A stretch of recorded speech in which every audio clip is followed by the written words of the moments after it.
Well, welcome everybody. Thank you for making the time on the official start of mud season. What a beautiful day. And for those joining us on Friday, should looks like a good event.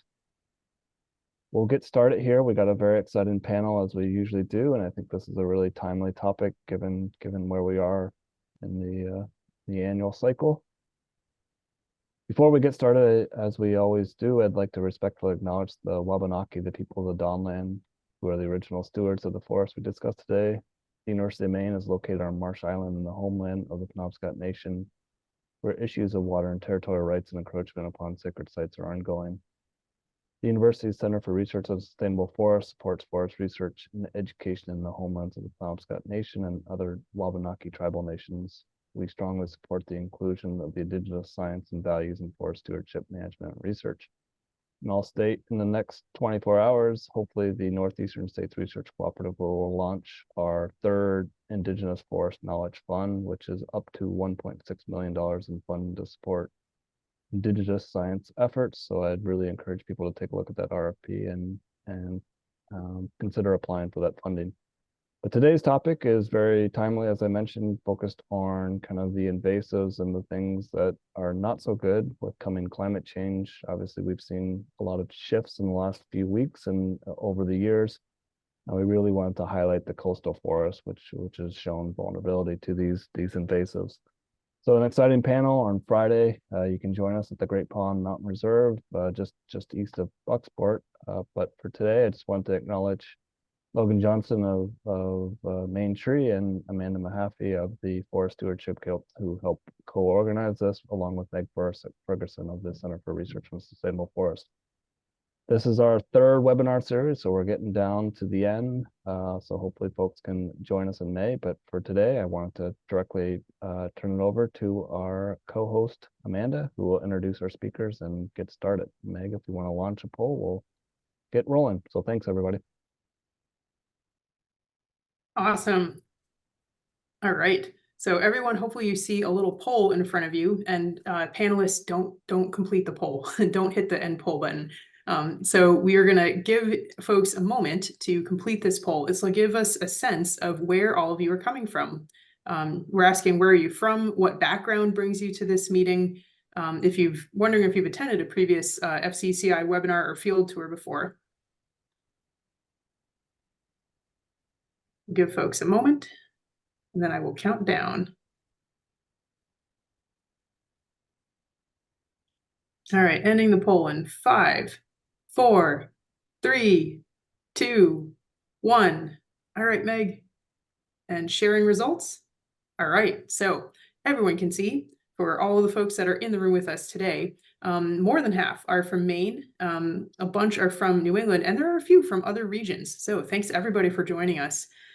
What background brings you to this meeting? Wow, that's a pretty even spread. We have foresters, scientists, conservation-related folks, other natural resource professionals, and some interested public. So this is a really good mix of folks that have interest and experience and knowledge in the forest that we're going to be talking about. Have you attended a previous FCCI webinar and or field tour? Some of us are repeat customers. We have some that have been to 1 or 2. We have some that have only come on the webinars, somebody who somehow got to a field tour and managed to not get on the webinar, and we have several first timers. So we can stop sharing. But thanks so much for completing that poll. All right, so with that, I'm really excited to introduce our topic for today. So in the series so far this year, as Aaron alluded to, we've been to Waterboro Barrens to talk about fire. We've been to Bear Brook to talk about water. And today we are headed, and Friday specifically, we're headed to Great Pond Mountain Conservation Trust to talk about bugs. And more clearly, we're talking about pests and pathogens and how they intersect with forest climate change and forest management. We're going to hear from Jesse Wheeler and Emma Lanning from the National Park Service. We're going to hear from Regina Smith from the CFRU, and Roger Greene, who is a consultant, and really will be zooming in bit by bit and getting a close look at what's going on the ground. So with that, I would love to turn it over to Jesse and Emma, and they can kick us off. Great, thanks, Amanda. I'll try to share my screen here. As I do that, so again, I'm Jesse Wheeler, and we have Emma Lanning here. Hello.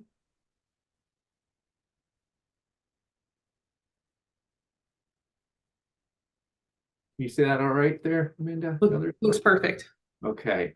So yeah, right. So what I'm going to do is kind of give a brief introduction to what we're kind of going through with pests and pathogens here at Acadia National Park on the coast of Maine in Hancock County. And Emma and I will introduce you to a few of these pests that we're dealing with now that we have in recent memory, and then what we're looking towards into the future, and some of the kind of what we're doing for responses, what these might mean on the landscape, and how we're responding to that and making decisions moving forward.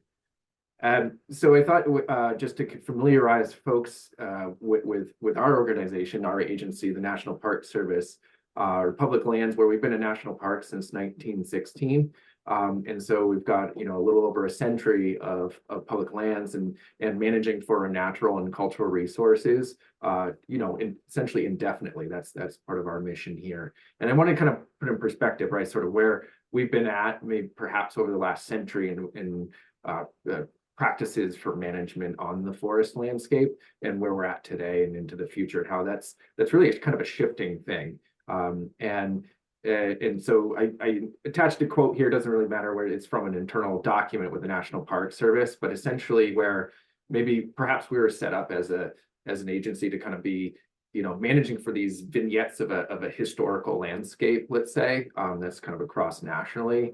That to sort of the turn of this century, we kind of realized that that's no longer really the right way to look at how we're managing the landscape, nor is it really feasible. In particular, in the context of change, environmental change, and how it's moving forward. So we're trying to take more of an approach on recognizing that change is happening on the landscape, and some of these things, while we may be preserving a certain historical context, it's going to be changing. So what do we do on that? So I had a couple of images here of some of the cleaning up of the forest that we've done at Acadia here. This is from the Civilian Conservation Corps that worked in the park. So we've had times where we're doing a lot of just removing of all undergrowth, regeneration in the forest, a practice we don't do anymore. The central image here is a trap from the spongy moth, or formerly known as gypsy moth, in the park in the 40s and 50s.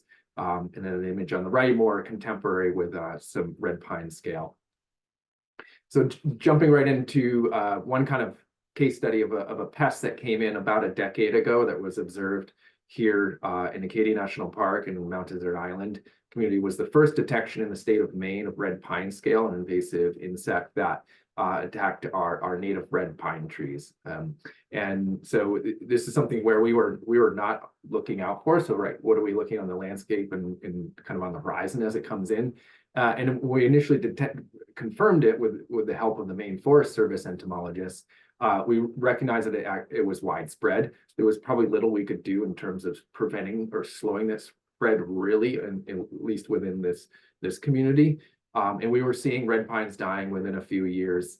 And so what that meant was, how do we deal with that? How do we think about that into the future? It really was reactive into, okay, so we're not going to do much to slow that spread, but we need to think about safety. We need to think about access and things like that. So hazard tree management, right?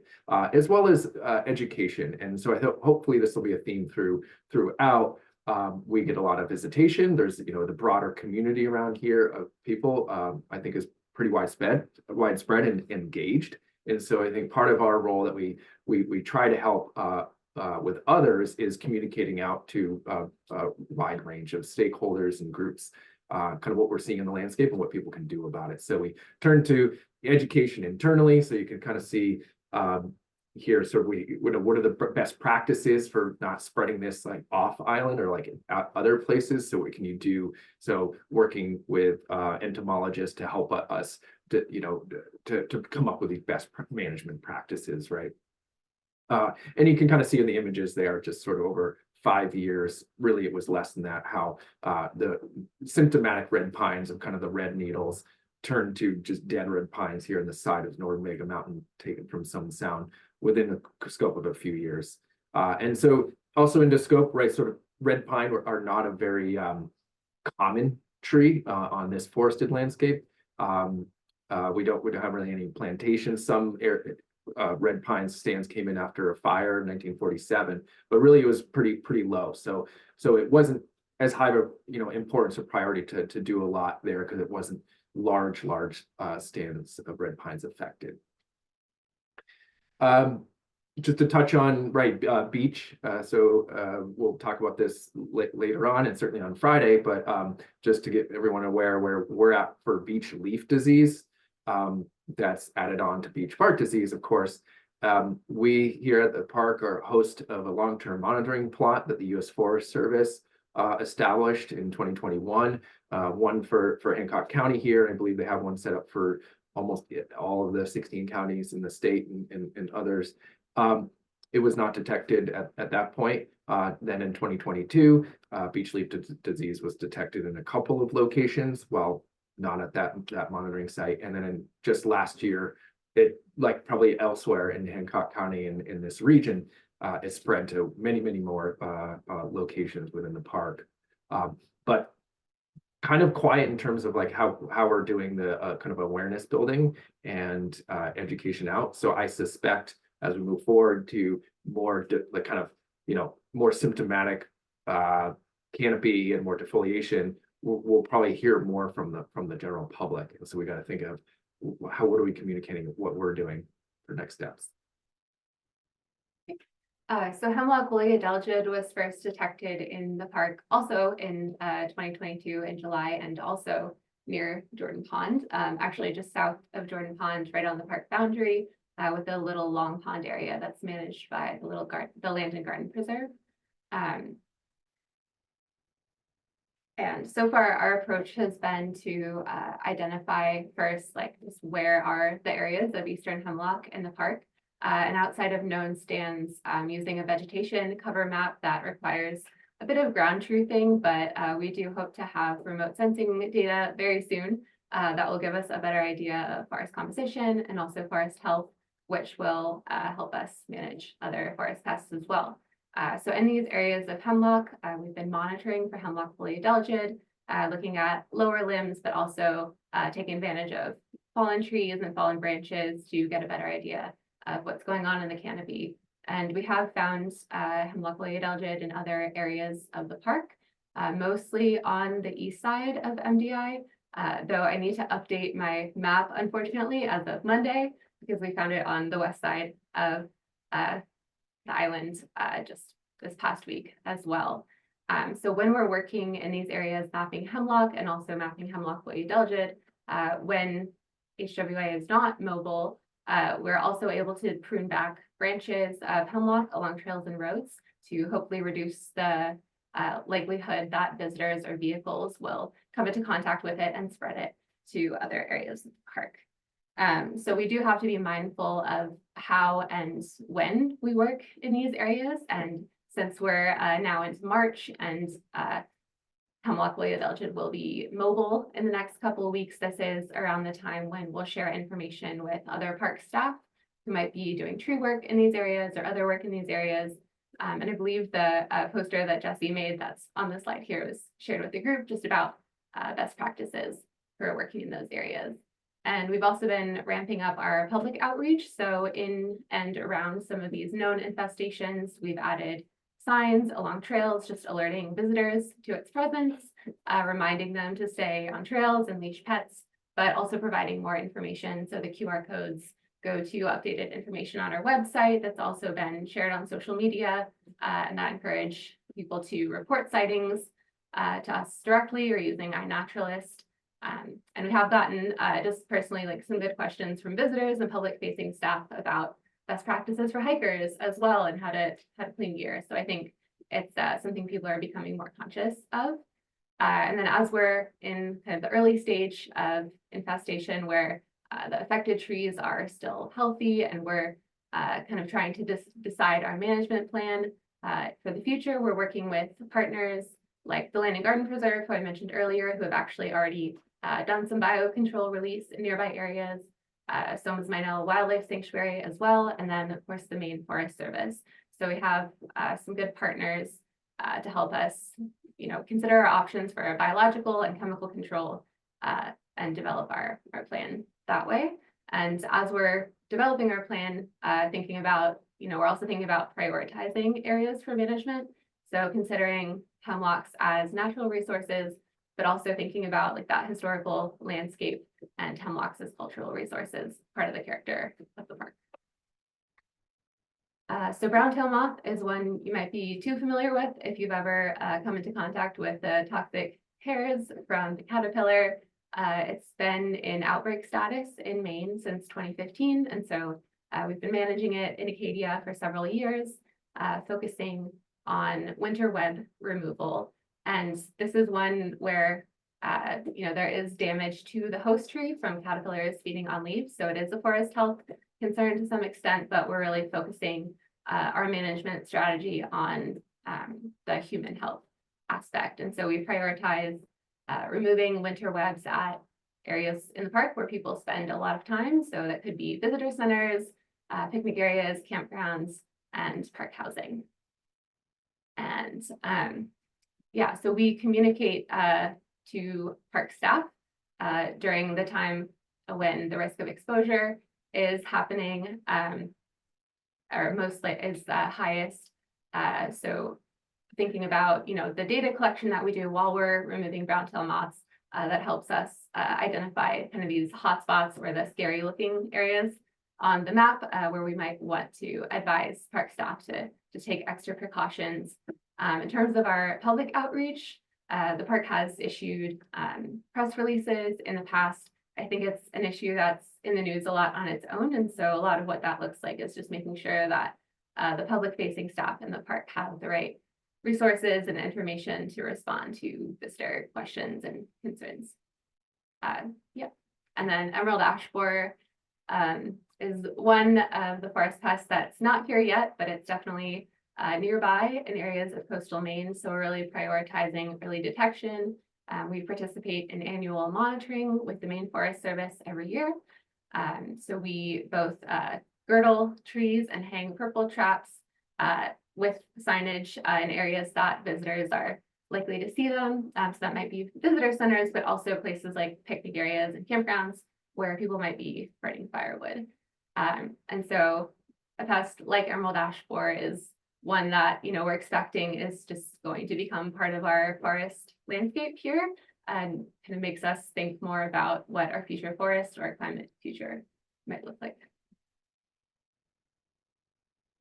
Right. So, right, just to kind of touch on a couple other things that we are looking out for range expansion of southern pine beetle, for example, right? So we're involved with the early detection across coastal Maine for that, where we have a site in our pitch pine stands where we're monitoring for that to see when it may get here. And so sort of as we move forward, right, then what kind of response might we want to do? So because southern pine beetle, if and when it gets here, it could potentially have kind of an outsized kind of relationship in terms of what for our pitch pine and jack pine communities, what that can mean. So we're engaged with researchers on trying to figure out what's the susceptibility of our pine stands to southern pine beetle. What's like the localized climate around here that might differentiate sort of what it could be for outbreak statuses, things like that. As Emma mentioned, we're working towards integrated management plan for hemlock woolly adelgid. We'll be doing that. We're also supporting research for more broadly what is like the future where coastal spruce forests look like. And so we're as a kind of a living laboratory, the park folks like at University of Maine and other places are doing research there. Forest resiliency is a bit of what we're looking at, right? Expecting change in some of these species to kind of come in and out, but how can we have the most resilient forest possible moving forward? Also with other researchers doing, we want to do tree mapping, so more using remote sensing to get more specific vegetation maps of where some of these target like host plants, host trees for some of these pests and pathogens are in the landscape, so we can know where they are, so we can go and respond if we need to, or measure their growth or mortality. And then of course, right, so bring it back to kind of what we could do to engage visitors, the public, residents, neighbors, informing others about resource stewardship strategies, best practices, things like that is what we're here for, and working with partners to do this. We can't really kind of do it all alone. So Well, just thank you for the invitation. We're looking forward to discussions with folks that do active forestry and conservation management on the landscape and stewardship in their own backyards. Wow, awesome. Thank you for that. That's quite a list. Red pine scale, beech leaf disease, hemlock woolly adelgid brown tail moth, emerald ash borer, southern pine beetle on the horizon. Yuck. That's not fun. I don't remember if I mentioned this, Jesse, but the North Atlantic Fire Science Exchange has a Southern Pine Beetle and Fire Working Group, and Kevin Dodds, who you might know, is spearheading that. So definitely good to be in touch, and we can help share information about detections, et cetera, before it gets to your pitch pine and jack pine. So, yep. All right. Thank you for that. So sorry, everybody. Side combo there. I think we should pivot over to Regina. So Regina, if you're willing to share your screen, then we'll get going and hear a little bit more in depth about beech bark disease, beech leaf, and other items. So go for it, Regina. Okay, awesome. Thank you. Can everyone see my screen okay? Looks great. Okay. Thanks for that intro on forest health issues, Jesse and Emma. I was working for the Maine Forest Service with the forest health and monitoring when you guys found red pine scale in the park. And so saddening, but interesting to get an update. And I came over to the Cooperative Forestry Research Unit shortly thereafter in 2021, because I was really interested in sort of bridging that gap with forest health detection and the research that we can do once we find things like red pine scale, beech leaf disease, some of the things that I'm going to be talking about today. So hi, everyone else. My name is Regina Smith. My pronouns are she, her, and I am the program manager for the Cooperative Forestry Research Unit. I'm happy to be here today and talk a little bit about our organization, some of the research that we've been involved with in the past, and some of the research that we're currently doing around American beech, and just to sort of paint the picture of why we care about beech in the first place.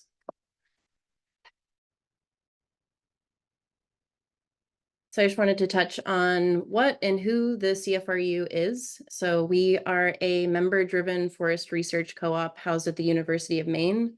Our members are industrial forest land managers, conservation organizations, family forest landowners, land trusts, mills, other organizations. Basically, we represent a variety of folks with a variety of research interests. And when we say member-driven, that means that they choose the research that we're focusing on, be it forest health issues, growth and yield, remote sensing, or sort of a combination of all of those things. And when I say that we're focused on applied research, that means that we're trying to take the research off the shelf, out of the publications, and putting it into the hands of people who are actually working in the woods, and by participating in webinars like this and sort of trying to get that tech transfer, that translation of research that's being done here at the CFRU at the University of Maine, and getting it into stewards like yourself who are on this call today. And so sort of just bridging that, that link as to why we're here and talking about beech. We were founded almost 50 years ago to address management and forest health issues associated with the native insect spruce budworm that caused widespread mortality in northern, central, down east Maine at various outbreaks. And we were formed in the last one just sort of as a collaborative response amongst many landowners to address some of the issues that they were facing regarding spruce budworm. And we're still looking at forest health issues 50 years later. So I also just wanted to talk about, you know, why we care about beech, what the focus is on today with this webinar and my talk, and also some of the things that we'll be talking about on the field tour on Friday. So everyone that I know who works, researches, recreates, stewards, is on this call and is in the woods interacting with beech and can identify that species has an opinion on it. It's really not one of those neutral species. You know, people want to tell you how to manage it, or that there's too much of it, or there's not enough of it. And so I feel like whereas with some species, you know, there's not that much rhetoric around it, where we've really been talking about beech for quite a while, especially here at the CFRU. So what I have up on this slide is the Hardwood Headlines, which is a publication we put out in the early 80s. And one of the titles on the issues that we put out in 1984 was A Problem of Abundance. So too much beech is not a good thing, actually, for a variety of reasons. But just getting back to beyond just the CFRU and forest managers, you know, why do we care about beech? It might be that we care about the ecosystem benefits of beech in the woods, or maybe we do care about it as a forest product. There are plenty of reasons, and I'm excited that you're all here today to learn about some of them. So you might be here because you care about tree species diversity, and we know that beech in the understory can often outcompete other species and can tolerate shaded conditions, and sort of is a winner in that waiting game, and can create sort of a monoculture sometimes in forest understories. So you might be here to sort of learn how you can manage for a diversity of species. You might be here because you're concerned about wildlife, and you know that beech nuts are an important source of nutrients for some of our wildlife. When we talk about our black bears, their beech nuts are a high caloric source of nutrients, and one of the only hard mass species that we have in northern and central Maine, and they're packed with calories, and there is no replacement currently. Maybe under future climates, we'll have oak in some of those regions, but right now, those are irreplaceable for big animals like black bears. The early hair-streaked butterfly its life cycle depends on beech nuts. So we also know that biodiversity decreases in areas with dense beech understories. So maybe we're managing not just because of a forest product, but because we care about having that diverse understory. And so in this picture, you might just be seeing beech, but now you can see the forester that's hiding in the background there. So another issue that we come up against with beech when we're talking about how to manage it is that it reacts to harvesting pretty aggressively by resprouting and forming a dense thicket that this forester is hiding in. Another reason we might care, and something we're going to talk about in the following slides, is the long-established beech bark disease here in Maine. It can, but it doesn't always affect tree form. So that can make it hard to get a uniform product when we are talking about forest products, hard to get out of the woods. But I think it's worth highlighting all the benefits of beech as a forest commodity. It's a hardwood, historically used for flooring, bowling alleys, butcher blocks, and we're just really trying to get the message across that it's more than just good firewood, while it is that too. And so what I have up now are the many faces of beech bark in Maine. I have quite a few pictures of beech and beech bark disease as it presents. I feel like I could make and should make a family photo album for it. And the CFRU in 2020 sort of revisited the way that we were looking at beech bark disease with Laura Kenefick. We funded her to sort of revisit some historical beech bark disease monitoring plots on the Penobscot experimental forest over in Bradley, Maine.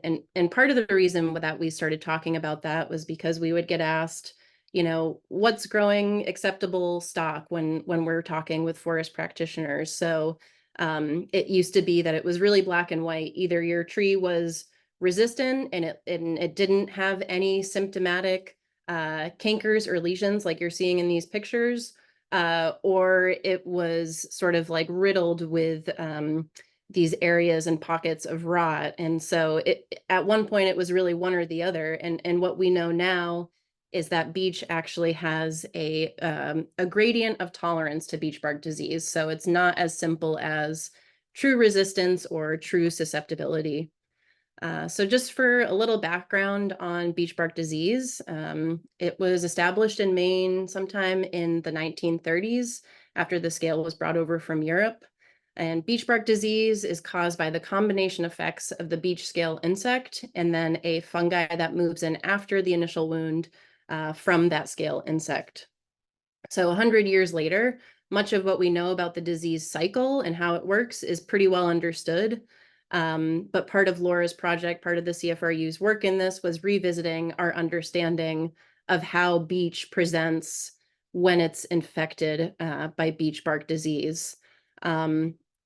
Being 100 years after the initial wave of beech bark disease coming in, it's fair to say that any American beech that's on our landscape today does actually have some degree of tolerance.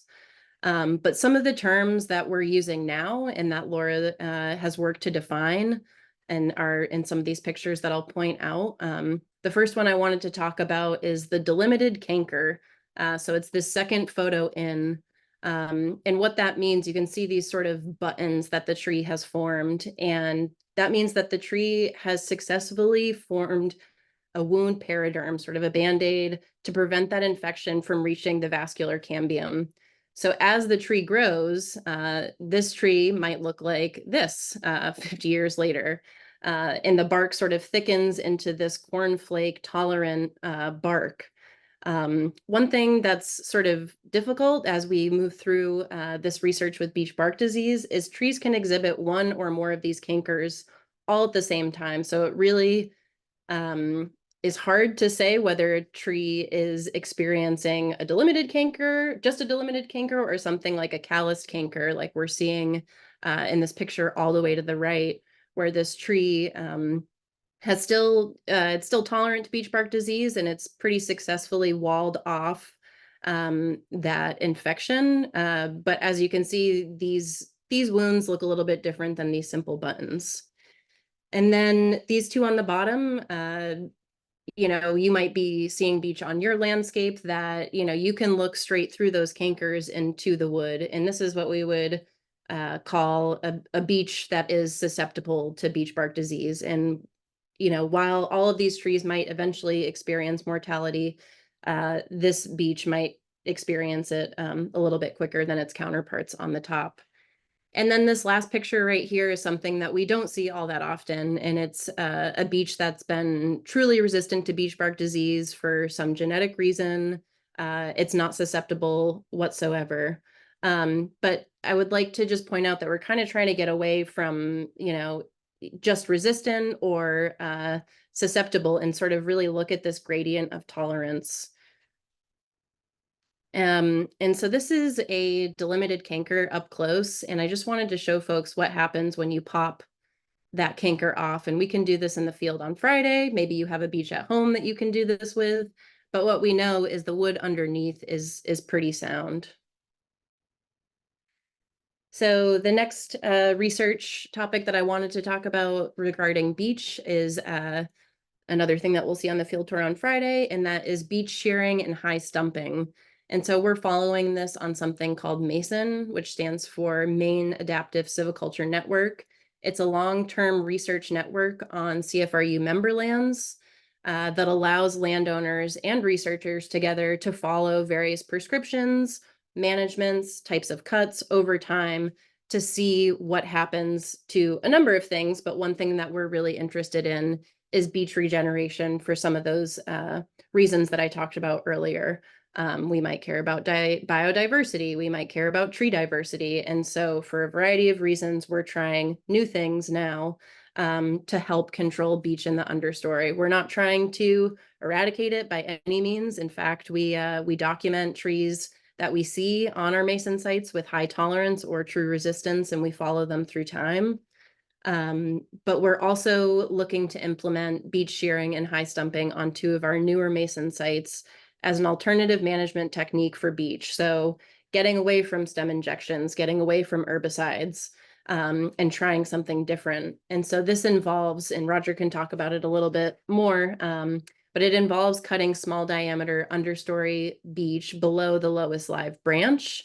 And what that does is eventually, over 5 or 6 years, can lead to high rates of mortality in the understory. And we want to do that during the active growing season when the tree's energy is really focused in the leaves and not in the root system. If we were doing it earlier, the tree would react because its energy is in the roots to support those stump sprouts, and those would form those beech thickets that we're really trying to avoid. And so I just wanted to sort of close with some of our management and research considerations, not recommendations, but just ideas. So if you find resistant or tolerant beech, and it's probably going to be tolerant, not resistant, we have found that, beech are thin bark trees, so they need plenty of shade. And so if you are doing a selective cut or a harvest, you want to make sure that you're leaving an island around the beech that you're trying to protect. If you're harvesting around the beech, consider the growing season and how the roots might react. And with Roger's information, my information on Friday, maybe you might want to try beech shearing and high stumping yourself. One thing that I really like about the CFRU is we have the ability of hindsight now, being almost 50 years old. So we can look back into ways that we used to manage beech, and that's not how we're managing it today. And it's certainly not how we're going to be managing it in 50 years, if I had to make a guess. But I just wanted to say that we don't know what we don't know yet. So while beech leaf disease is spreading pretty rapidly in Maine, it's still worth monitoring for it. And if you're in an area where it hasn't been found, reporting that to the Maine Forest Service will give us that long-term historical reference of, when did it get to this county? How long has it been here? Can we make inferences in the future of how it spread? We are still really in the early stages of understanding beech leaf disease and how it works. We know that there's a nematode involved. We have some videos on our YouTube page that I think Meg will share. But we are learning more all the time about beech leaf disease, but we don't know yet how it's going to affect resistant and tolerant beech. Again, if we had to make a guess, trees that are already stressed, so those tolerant beech that have successfully walled off some sort of infection, beech leaf disease is not going to help them in the long run. We know that much. And then lastly, I just wanted to point out, they're not on the call today, but the Maine Forest Service has this great resource called the Disease Condition Reports, and they send those out seasonally, and it's really worth subscribing to.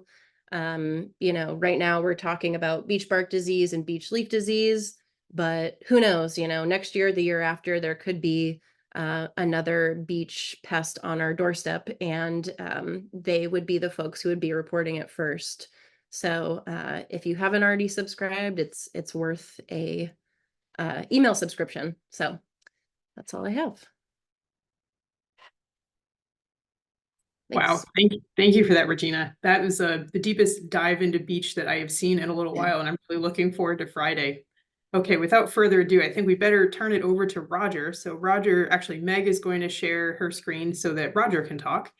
And we're going to take a deep dive into Great Pond Mountain Conservation Trust. Go ahead, Roger. Thank you. I'm glad to see everybody today. Basically, I'm going to talk a little bit about our forest management strategy at the Great Pond Trust and what we've inherited to work with. Next slide. Whoops, back one. There we go. Okay, the Great Pond Trust lands are about 5,100 acres of cutover woodland. And when I say cutover, I mean basically depleted, with the one exception of the furthest piece to the left across the Dead River. That piece was recently acquired, and it hasn't seen any treatment for perhaps the last 30 years or so. But all of this land along the coast and accessible portions was cut over heavily for the last probably 250 years for white pine, red spruce, oak, and all of the other good things.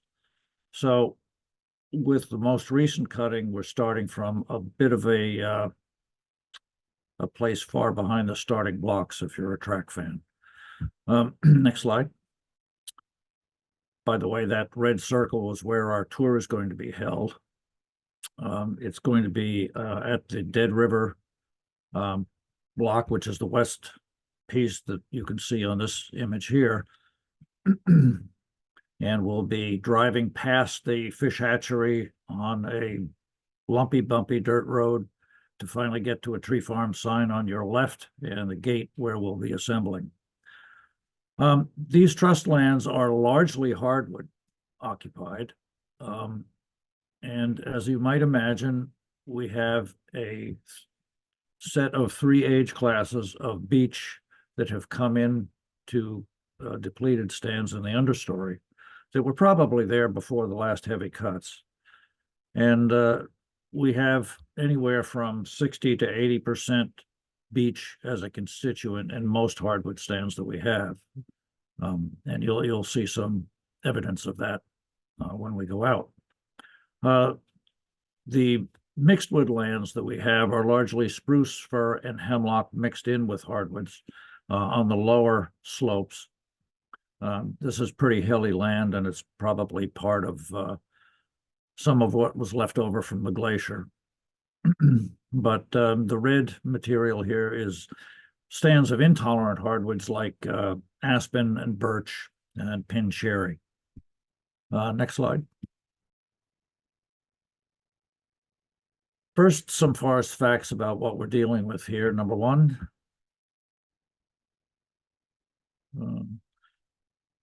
I mentioned that our ownership covers now about 5,100 acres. When I started 11 or 12 years ago, it was about 4,600 total acres. Next bullet. It's all part of the coastal Acadian forest, which is a really spiffy place. And if you spend much time on MDI, you can see a lot of some of the older spruce stands that survived the fire down there. We have plenty of spruce, and it regenerates rather well. We have about as much hemlock as we do balsam fir, which is an interesting mix. And we're eagerly awaiting the arrival of the balsam woolly adelgid and waiting to see what happens with that. Next bullet. Soils are glacial tills, as I mentioned before. They're fairly deep. Some of them are 18 inches deep and whatnot, especially in the lower slopes. But there's very little hardpan evident, except on a few soil types here and there. Most of it's gravel, very porous, well-drained. The lower slopes are pretty fertile, provide good rooting places. And we have a lot of southwest slopes too, because our ownership covers the Hot Hole Pond Valley. And many of the slopes are southwest facing, which is a place that beech really, really likes. So in addition to just having so much that was created by the heavy cutting, we also have places that beech likes to exist anyway. Next bullet. These are not prime agricultural soils, and they've remained wooded except for about 217 acres down near our south gate, just off Route 1. That was farmland at one point in time, either pasture or some of it cultivated. Next bullet. As I mentioned, our composition of beech is about 80% thereabouts in hardwood stands with a diseased beech component. Most of it is diseased. About 1% of the beech trees we see in there appear to be tolerant, where they have that nice smooth bark. And some of those trees are somewhere between 10 and 20 inches. Really nice trees. Next bullet. Sapling to small to medium poles occupy about 70% of the trust forested area. So we don't have a lot of great big trees. We're looking at a forest that's recovering from the last 25 or so years of heavy harvesting. Next bullet. The age ranges in our forest stands are from 25 to nearly 40 years old. Some of those are medium to large poles, but not many of them. And there are some pockets that have been not harvested, but not very many of those either. This was harvested during the years of the mid to late 90s, up to about 2001 or 2.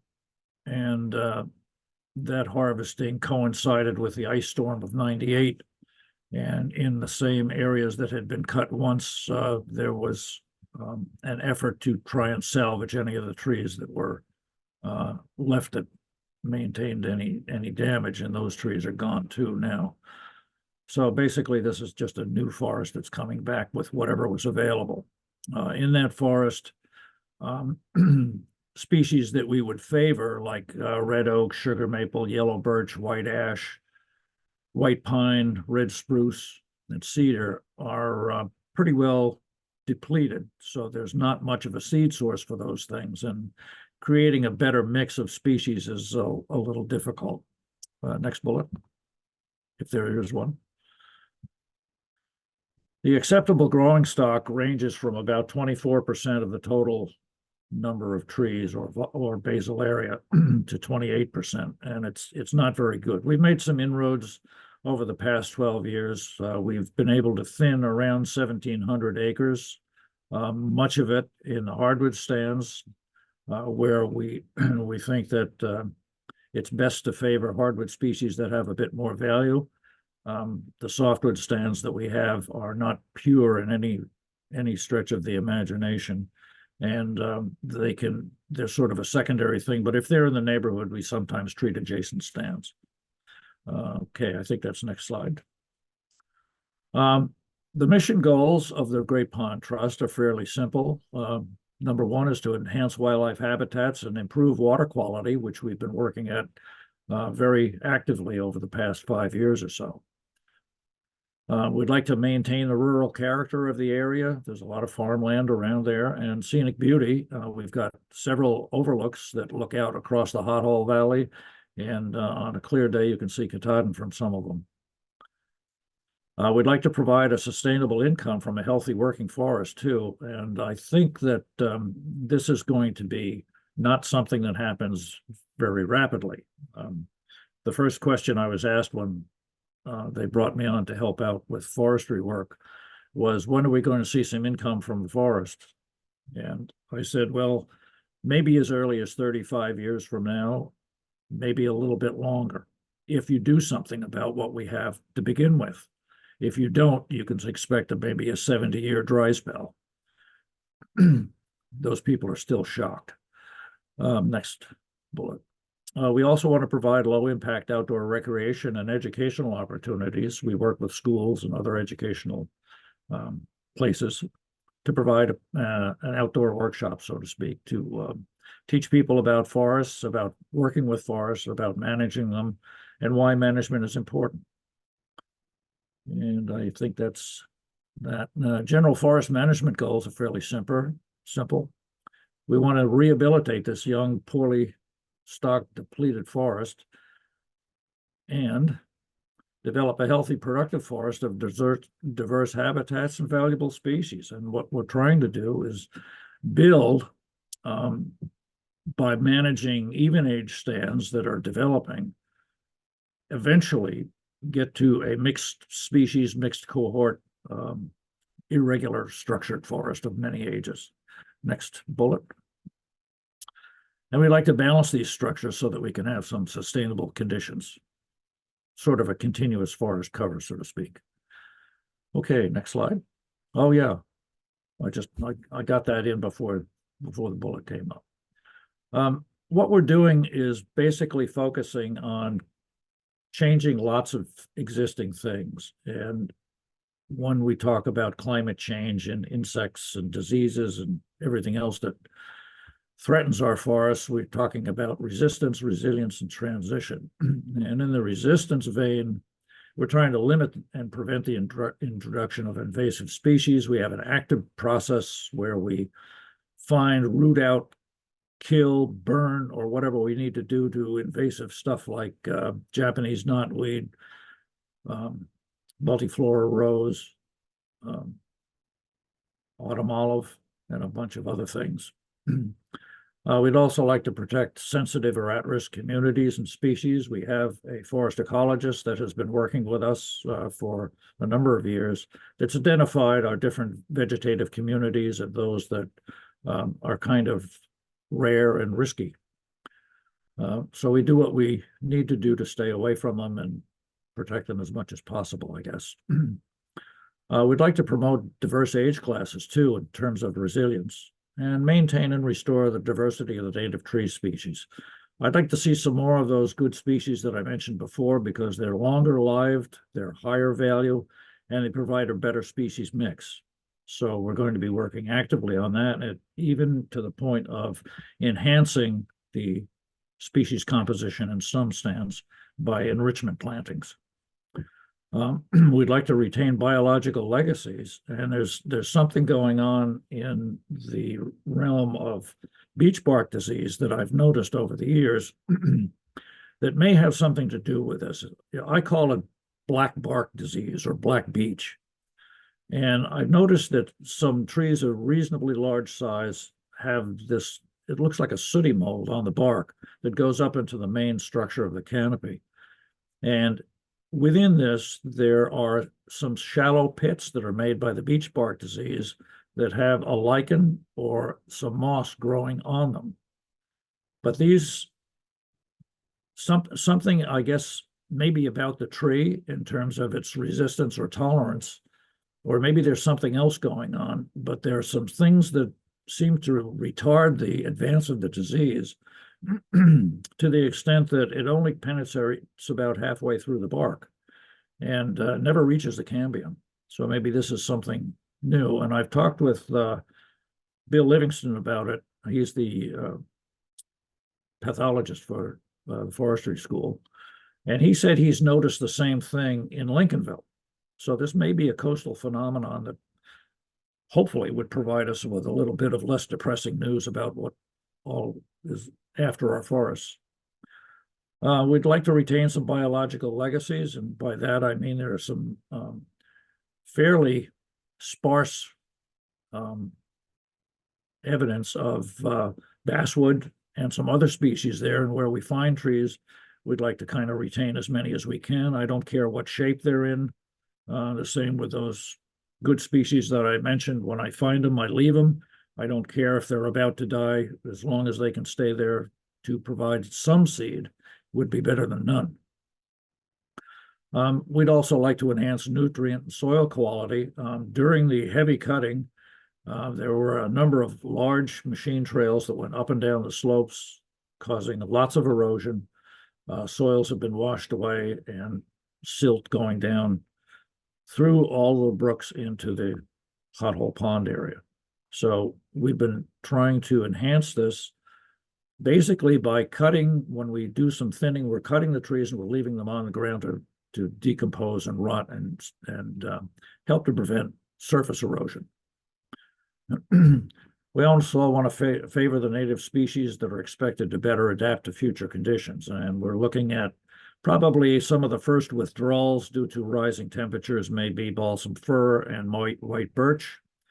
We have a lot of gray birch there that'll probably take the place of white birch to some extent. And with the hemlock, I think that'll expand to replace some of the fir, but we still like to have a little bit of everything around where it can be on a good site where it's happy and maybe a bit more immune to things that happen. We'd like to emphasize heat and drought tolerant species too. So doing what we can to try to, as we make changes, build a better and more resilient forest. Next slide. Roger, I'm so sorry to interrupt, but we're getting a little tight on time, so I'm afraid we don't have time to finish this this presentation. I'm so sorry. Is that all right? Okay, that's okay. We'll just take a look at this one quickly. This is our first thinning, and I don't think we'll be able to see that, but you can see some evidence of some of the other things that we're doing, and we can talk about that later. Thanks very much for your attention. Yeah, thank you. Thanks, everybody. I'm going to add spotlights for Regina and Jesse and Emma. So thank you so much for your talks. And this is a really, really great teaser for what's coming on Friday. By the way, field trip folks, check your email, and Meg is going to send you emails with, with any updates that we have. So we had a few questions that came in the chat, and I wanted to try to pose those out loud quickly. So Emma and Jesse, you focused on forest resiliency. The question is, how does the National Park Service define forest resiliency? Are you thinking about like a 20-year time frame, 100-year time frame? I see you smile, so go for it. Well, I guess I'll start, but Emma, please chime in. We don't have a definition right now. Although there's a pretty active regional Northeast region and National Capital region and into the Southeast regional parks that have a kind of a consortium of resilient forests. And what does that look like? So some examples of what that might mean is, so as Roger just described, like what does resilient look like? So that could be reducing some of the stressors like invasive plants or other pests, so that there could be further regeneration, things like that. Something that may not be as much of a stressor here locally, but it is elsewhere in the region, are overabundant native invasive species like deer. So if there's high deer browse and things like that, so kind of tamping those down so that you can deal with the climatic factors. Sorry, my screen just went blank. If you can We can still see you. So okay, good. We'll continue. Anyhow, so it but we have a long-term time scale, so definitely century. Meg, okay, recording is in progress again. All right, thank you for that. I think just again, in the interest of time, I'm going to pause there and pivot to Regina for another question that we had and let Jesse's computer come back to life. So Regina, we had a couple of questions that that came in for you. One is for beech bark and I guess beech leaf disease. Is it an equal opportunity attacker, or is it more in certain tree ages or soil types or other factors that make beech more susceptible? Yep. So we know that in trees that are truly resistant, that it has something to do with the genetics of the tree. But as far as like equal opportunity, I think talking about being in the aftermath zone 100 years later, right? Trees that were susceptible, more susceptible than what we're seeing right now, were affected in what we call the killing wave. And so while I don't know exactly what the genetic makeup is and what those markers are that make those trees more resilient to beech bark disease, yeah, I'm happy to try and look that up and talk about it on Friday a little bit. Yeah. All right, and if you don't mind, for all of the speakers, if you don't mind dropping your email in the chat for folks in the webinar today, if then they can reach out to you with additional questions. And Regina, you had another quick follow-up question about beech shearing. So does the beech shearing treatment kill off beech in 5 to 6 years? Is that like an annual cutting, or do you just cut the saplings once and then leave it? Just do it once, yeah, and then leave it. And we will see that on Friday, because I think there's been about 700 acres at the land trust that's been treated by beech shearing. Awesome, thank you. And now a quick pivot over to Roger. So at Great Pound Mountain is in the young forest, which I guess most of it is. Do you have any herbivory issues, especially from moose? Not so much moose as we do deer. We noticed in looking at the new parcel that's furthest to the west that there's no herbaceous layer. The deer have eaten it all. So I don't know, other than poaching, how you drop a deer population low enough to make a difference. And Hancock County is great deer habitat because of the farmland edge interfaces and whatnot. So I don't know. All right, so more issues, more challenges. Right. Yeah, thank you. With just a couple minutes to go, I just wanted to share a few summary thoughts that I heard from all of you, which is, just quickly, Jake had a comment in the chat. Jake says, Regina, there have been tests done to cut resistant beech to have them sprout and cut infected beech only when the resistant beech has established. Heard that from John McNulty. So, Yep. word is yeah, I think UMFK is just figuring out, but this has been the consensus up until now that cloning truly resistant beech, they eventually die. But I think we're working on that and maybe making some progress. awesome, thank you. So just, I wanted to share a few thoughts that I heard from all of you. I heard from Jesse and Emma that, for the National Park Service, you used to manage essentially for remnant landscapes that were here in the past, and you're not managing like that anymore. And that echoes something that Regina said, that how we used to manage beech is not how we're managing it today, and likely not how we're going to be managing it in 50 years. And then from Roger, I heard, the Great Pond Mountain mission and goals, all the things that we all love: wildlife habitat, water quality, scenic beauty, sustainable income. low impact outdoor recreation, education, and then what you're doing for management, you're really digging into this resistance, resilience, and transition, and just, adaptive silviculture. So there's a whole lot more going on for forest adaptive silviculture under this changing climate. We have less than a minute to go. So everybody, please join me in a virtual round of applause. Thank you so much to Regina, to Roger, to Jesse, and Emma for your time. And we look forward to hopefully seeing you this Friday. And again, watch your emails for messages from Meg about the Friday field tour. It's going to be a warm day for March. So thank you so much, everybody. Thank you. Thanks, everyone.